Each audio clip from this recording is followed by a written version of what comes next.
कहा कि 6 छात्रों, देखिएगा, बी, डी, एफ, यू, भी और एक्स की तुलना उनके अंकों के आधार पर की जाती है। ऐसे ही रैंकिंग के क्वेश्चन एग्जाम में पूछे गए हैं। बच्चों का कहना है सर रैंकिंग सिटिंग अरेंजमेंट उलझाया है, थोड़ा सा टेढ़ा मेढ़ा, हम सवाल भी उसी तरह का लाए हैं। अब देखिएगा, लोगों का संख्या कितना हो गया, 6 है, और कहा कि एक्स ने केवल 2 छात्रों से अधिक अंक प्राप्त किया। तो देखिए, जिस सवाल में केवल लग जाएगा, जिस सवाल में केवल कह देगा, उसमें आप क्या कीजिएगा, जितने लोग हैं ना उतने जगह फिक्स कर दीजिएगा, 2, 3, 4, 5 और 6, और जगह ऊपर नीचे फिक्स करिएगा, क्योंकि यहाँ अधिक और कम का बात हो रहा है। तो अधिक और कम का बात हो रहा है तो तुलनात्मक बात हो रहा है, कभी कभी अधिक कम कहता है, कभी कभी लंबा नाटा कहता है, कभी कभी बड़ा छोटा कहता है, कभी कभी सुंदर खराब कहता है, तुलनात्मक बात ही करेगा। अब जैसे अधिक कम कह रहा है तो अधिक को ऊपर कर देंगे, कम को नीचे कर देंगे, अरेंज हो जाएगा। तो यहाँ कहा कि एक्स ने केवल 2 छात्रों से अधिक अंक प्राप्त किया, तो एक्स जो है केवल 2 छात्र से अधिक अंक प्राप्त करेगा, तो इससे और इससे हम यहाँ पे एक्स को कर देंगे। बताइए, सवाल में कहा कि एक्स ने केवल 2 छात्रों से अधिक अंक प्राप्त किया, तो एक्स केवल 2 गो से ना अधिक अंक प्राप्त कर रहा है, एक्स कई गो से, केवल 2 गो से, तो ये 2 गो के ऊपर एक्स को रखेंगे तो यहाँ एक्स हो जाएगा केवल 2 गो से अधिक। बोलिए यस कि नो? तो एक्स हो जाएगा केवल 2 गो से अधिक हो जाएगा। ठीक है, अब आगे कह रहा है कि बी ने एफ से अधिक लेकिन यू से कम अंक प्राप्त किया, तो बी जो है बी ने एफ से अधिक, तो बी एफ से अधिक तो एफ के ऊपर, बी एफ से अधिक लेकिन यू से कम तो यू से नीचे, तो बी जो है एफ से अधिक आयु से नीचे, तो बी एफ से अधिक तो ऊपर, आयु से कम तो नीचे। लेकिन ये तीनों को अरेंज कहाँ करना है, ये फिक्स जगह नहीं दिया, तो इसको साइड में लिखेंगे, आगे पढ़ेंगे। कहा यदि एफ ने एक्स से अधिक अंक प्राप्त किया है, एफ ने एक्स से अधिक, तो एफ एक्सो से अधिक अंक प्राप्त करेगा, एक मतलब एफ को रखेंगे कहाँ, एक्स के ऊपर, तो एक्स यहाँ है तो एक्स के ऊपर अगर हम एफ को यहाँ रख देंगे और बी को यहाँ रख देंगे तो यू को यहाँ रखना पड़ेगा। इसका मतलब ये तीनों का अरेंजमेंट हो गया कहाँ, एक्स के ऊपर। अब देखिएगा, कहा तो सबसे अधिक अंक किसने प्राप्त किया। अब देखिए सुनिएगा, यहाँ पे कहा सवाल में सबसे अधिक अंक किसने प्राप्त किया। अभी भी हम 2 गो को रख नहीं पाए हैं, लेकिन 2 गो जो बच गया, कौन कौन बचा है, भी और डी। अगर हम भी को यहाँ रखेंगे तो डी यहाँ आ जाएगा, और डी को यहाँ रखेंगे तो भी यहाँ आ जाएगा, यस कि नो? लेकिन यहाँ से तो हमसे सवाल पूछा नहीं है, सवाल पूछा सबसे बड़ा कौन है या सबसे अधिक अंक किसने प्राप्त किया। तो सबसे अधिक अंक किसने प्राप्त किया तो हम कह देंगे यू ने, क्योंकि यू सबसे ऊपर है। लेकिन यही सवाल में अगर आपसे पूछ देता कि सबसे कम अंक किसने प्राप्त किया, तो हम ज्ञाते नहीं कर सकते थे, आंसर होता ज्ञात नहीं कर सकते या निर्धारित नहीं किया जा सकता। क्यों? क्योंकि सबसे नीचे कौन होगा ये मालूम है ही नहीं, क्योंकि डी भी हो सकता है, भी हो सकता है, क्योंकि दोनों के लिए कोई स्थान उसने फिक्स नहीं किया है। तो आंसर हो जाएगा ऑप्शन नंबर कौन सा, सी। कहिए आगे चलें। अंतर ले लें, 2 1 में 1 का अंतर है, यहाँ पे कितना का अंतर है, 27 का। यहाँ पे 14 में से 9 गया, 9 5 14, 4 में से 2 गया 2, 125। चलिए क्लियर हो गया।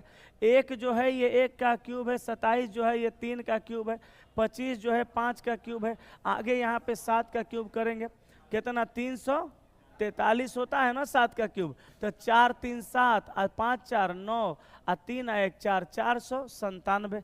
आंसर मार दीजिए ऑप्शन नंबर डी। कोई दिक्कत नहीं है इसमें, जल्दी से बना लीजिए। इस सीरीज का क्वेश्चन एग्जाम में ऐसे भी सवाल आज पूछे गए थे, फर्स्ट शिफ्ट में भी पूछा गया था, सेकंड शिफ्ट में भी पूछा गया था। आए सीरीज से दो किसी में फर्स्ट में 3 सवाल था, सेकंड वाला में 2 सवाल था।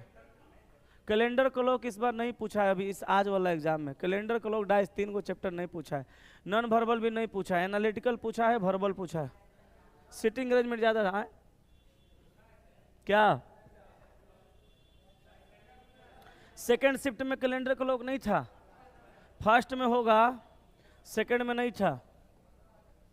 चलिए यहाँ देखिए, हम खुद एग्जामिनेशन सेंटर से लाइव लिए हैं, ये बना दिए आप ये। अच्छा, यहाँ पे हम लोग क्या देख सकते हैं कि HAR को पलट के RAH कर दिया, और KED को पलट के DEK कर दिया। ठीक है, तो हम यहाँ पर भी देख पा रहे हैं कि RAC को CAR, IAL को LAI कर दिया, तो NIM को MIN कर दीजिए, ठीक है।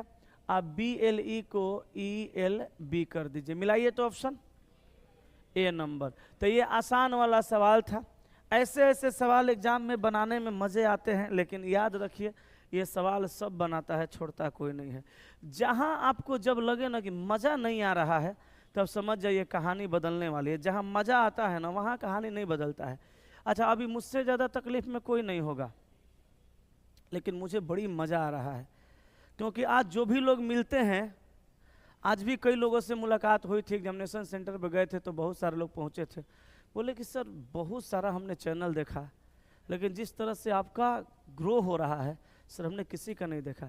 आप सुबह में देखे होंगे आज 86,000 सब्सक्राइबर था, अभी 89,000 सब्सक्राइबर हो गए।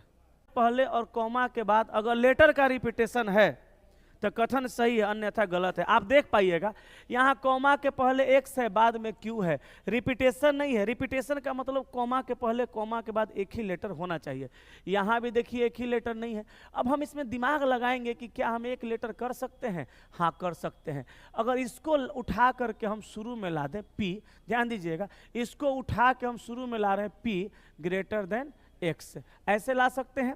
P ग्रेटर देन एक्स ला सकते हैं, बोलिए यस कि नो? तो P ग्रेटर देन एक्स, इसको उठा के ले आए, यहाँ कॉमा लगा दिए।